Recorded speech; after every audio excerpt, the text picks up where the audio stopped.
Un prof n'a pas besoin d'être aimé, mais d'être compris. Le lycée dans mon film n'est pas juste un décor où on s'intéresserait, je sais pas, aux relations affectives entre les élèves. On s'intéresse à une chose, comment transmettre quelque chose à quelqu'un, et pourquoi ça peut être beau, ou dur, ou excitant, ou terrifiant, ainsi de suite. C'est quoi l'essentiel? Savoir comment être heureux.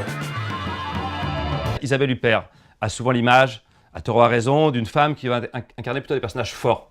Forts au sens de l'autorité, hein, l'autorité qui peut aller jusqu'à la violence qui peut aller jusqu'au sadisme. Dans Madame Hyde, c'est un peu le contraire. Hein.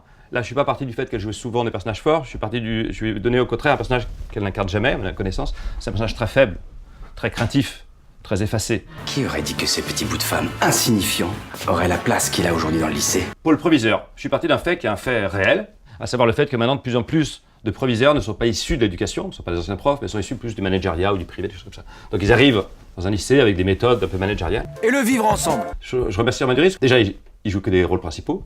Et quand il fait des comédies, il joue plutôt le charmeur, le beau gosse, le mec qui séduit tout le monde. Tandis que là, il joue un personnage relativement débile.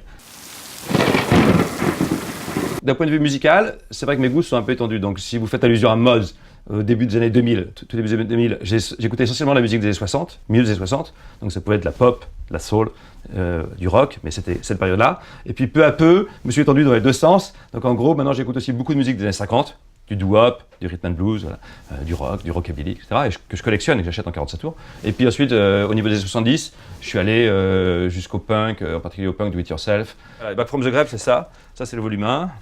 Ça, c'est le volume 2. Les pochettes ne sont pas forcément super belles, c'est dans une sorte d'esprit psychobilly, on déterre les cadavres, voilà. Et avec des insultes sur le disco, le jazz, le rap, tout ça, l'heavy metal, David Bowie.